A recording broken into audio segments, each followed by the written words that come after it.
Nessas imagens podemos ver uma panela de pressão e uma galinha.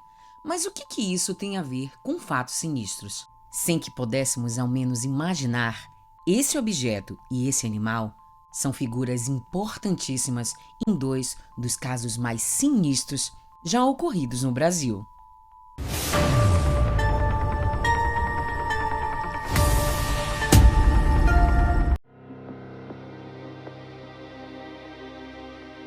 Olá, meus amores, tudo bem? Eu sou Mirla Prado e eu tô muito feliz por ter vocês aqui em mais um vídeo. O vídeo de hoje é um vídeo um pouco diferente. Hoje nós vamos contar dois casos, mas antes da gente ir para as histórias, eu quero fazer aquele pedido carinhoso de sempre para vocês. Se você ainda não for inscrito no canal, se inscreve. E se já for e não tiver ativado as notificações, ativa para você não perder nenhum caso sinistro a partir de agora. Se puder, deixa logo o like agora no começo do vídeo, vai? Que isso me ajuda muito e eu sou muito grata. Agora, bora para as histórias. Renata Cerqueira, de 20 anos, morava em Porto Seguro, no sul da Bahia, junto com sua mãe, Herônia Cerqueira. A família era muito humilde e morava em uma casa bem simples. Renata trabalhava como babá e acabou se envolvendo romanticamente com um homem que, infelizmente, não teve suas informações divulgadas. O relacionamento deles foi muito breve, mas mesmo assim resultou em uma gravidez. Em junho de 2016, Renata deu à luz a um menino chamado Natan Cerqueira. E conforme relatos de seus amigos e familiares, ela literalmente vivia para o filho. A mulher passou a se dedicar exclusivamente para a criança, deixando de lado tudo que podia para dar muito amor e carinho para ele. Acontece que em 20 de agosto de 2016, a história dessa família toma rumos sinistros. Renata estava lavando roupas no fundo da casa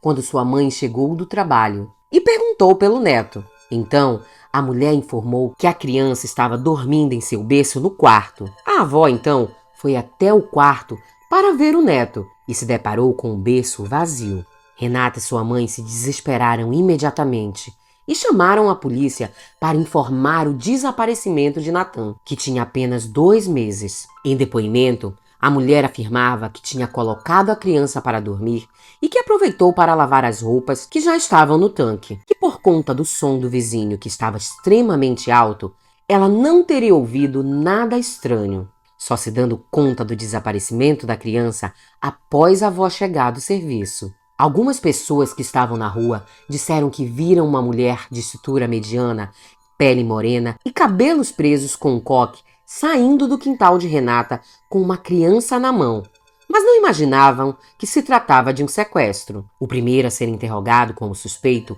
foi o pai da criança, mas ele tinha um álibi sólido e acabou sendo descartado no mesmo dia. Então a polícia fez uma perícia no local, mas nada que desse alguma pista sobre o paradeiro da criança foi encontrado.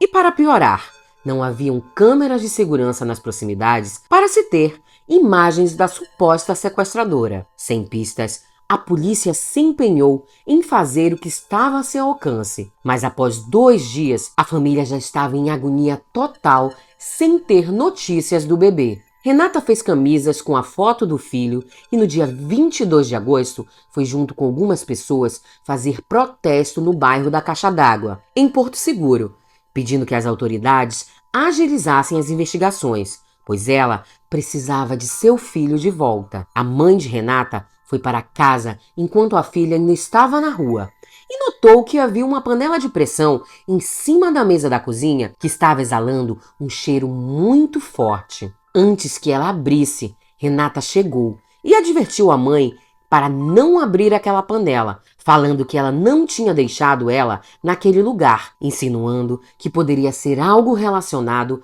ao sequestro de Natan. Ela chamou a polícia, que assim que chegou no local, abriu a panela e se deparou com a cena mais sinistra de todas. O corpo de Natan estava lá.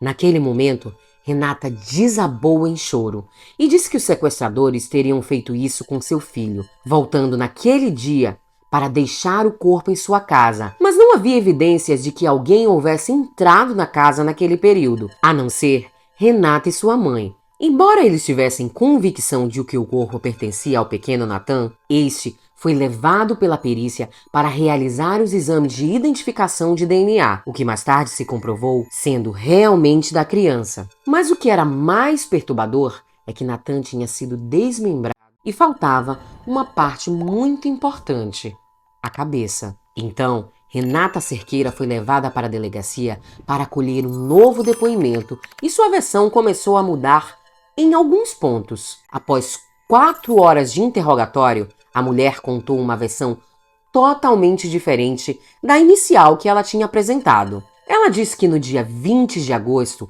foi dar um banho em seu filho por volta das 14 horas e que ele teria se afogado acidentalmente na banheira. E desesperada, ela resolveu fazer aquilo com Nathan. Durante o depoimento, a mulher demonstrou extrema frieza e fez os policiais suspeitarem que outra coisa havia acontecido e que aquela versão que ela estava dando não era de fato a verdadeira. Depois de algumas horas de interrogatório, Renata contou uma terceira versão dos fatos, que deixou todos, inclusive amigos e familiares, incrédulos com os fatos narrados. Segundo a mulher, ela estava farta do pai da criança, que ela havia se envolvido por algum tempo e que era muito ciumento, não permitindo que ela tivesse outros relacionamentos, mesmo que eles não estivessem mais juntos. Sem falar que ela dizia que o pai da criança também era ausente e que ao longo de todo esse tempo só teria contribuído com apenas 2 pacotes de fraldas.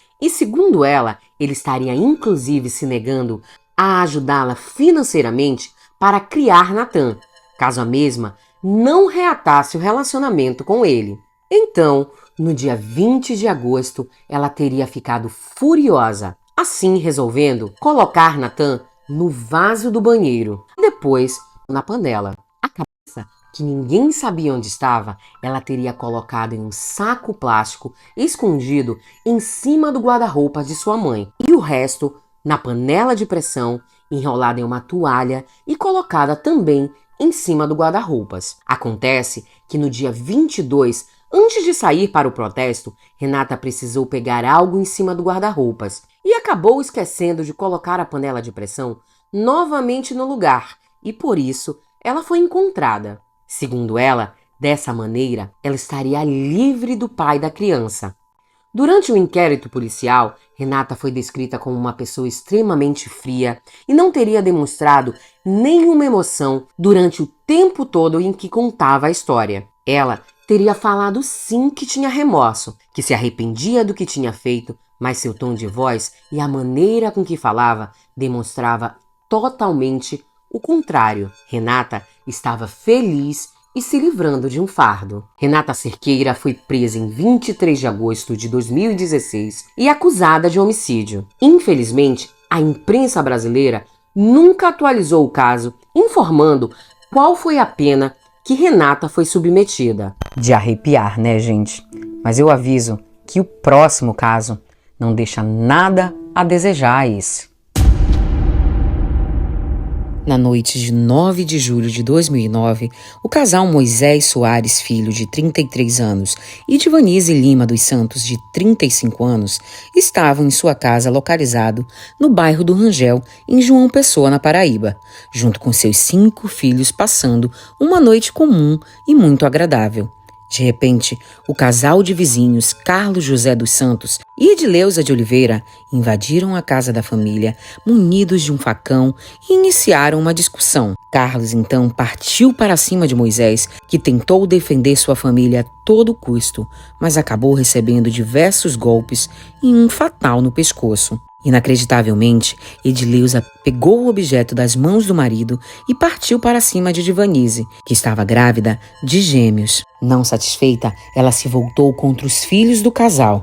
Então, ela atingiu uma menina de 2 anos, um menino de 4 anos e uma terceira garota de 10 anos. Depois disso, Edileuza, de forma insana, saiu espalhando os restos do que tinha feito por toda a casa.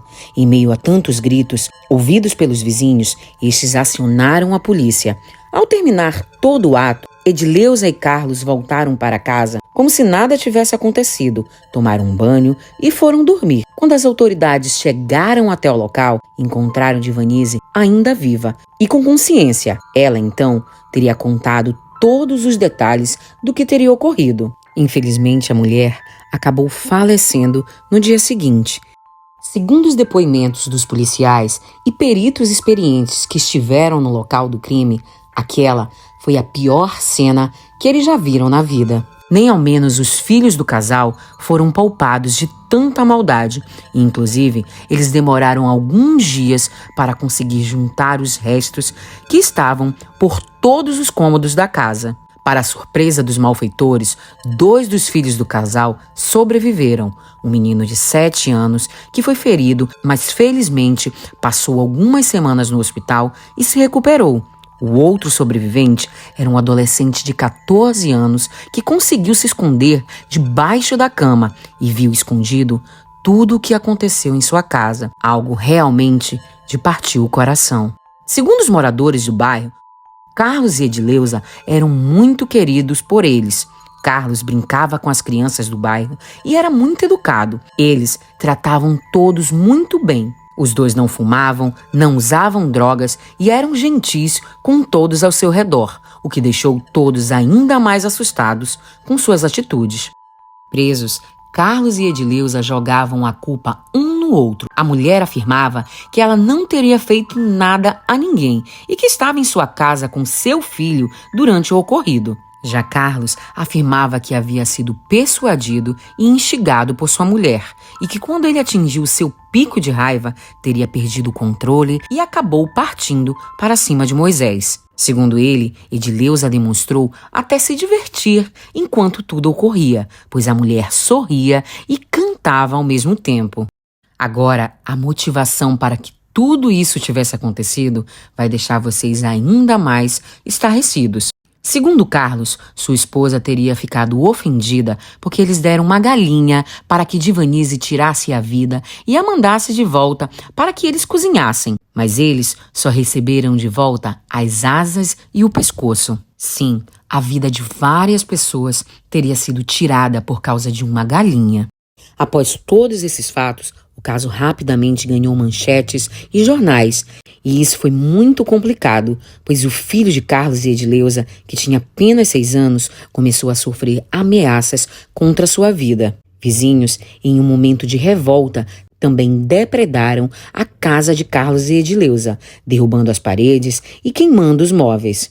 A casa onde tudo aconteceu também foi derrubada por vizinhos e amigos que queriam fazer um memorial para a família, mas infelizmente não tiveram recursos suficientes e com o tempo o local acabou se tornando uma quadra de esportes onde os moradores da área se divertem.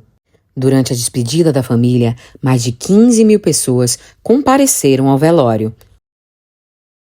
O julgamento aconteceu em setembro de 2010. Carlos José dos Santos Filho e Edileuza dos Santos foram julgados juntos por terem tirado a vida da família e também pela tentativa de homicídio do menino sobrevivente. Segundo os psiquiatras forenses, o casal apresentava características de psicopatia, como impulsividade, ausência de controle, amoralidade, inexistência de manifestação neurótica e falta de sentimento de culpa ou remorso por seus atos. Carlos foi condenado a 116 anos de prisão e Edileuza foi condenada a 125 anos. Porém, devido a uma lei no Brasil, eles cumprirão pena máxima de 30 anos. Estarão em liberdade em 2014. A eles também foi negada a liberdade condicional, a progressão ou regime semiaberto, por causa do total de penas que foram condenadas. Os 2 filhos sobreviventes do casal, que na época tinham 7 e 14 anos, tiveram que passar por diversos tratamentos psicológicos. Eles foram criados por uma amiga da família, que é considerada tia afetiva. O rosto do mais novo ainda tem grandes marcas e cicatrizes daquela noite, mas a tia faz de tudo para que eles tenham uma vida normal. É isso, gente. Esse foi o primeiro especial Casos Brasileiros. Eu espero que vocês tenham gostado da forma com que eu apresentei a vocês. E se você ficou até aqui no vídeo, aplaude nos comentários, para eu saber quem são vocês, os fiéis escudeiros do True Crime. Eu fico por aqui e até semana que vem.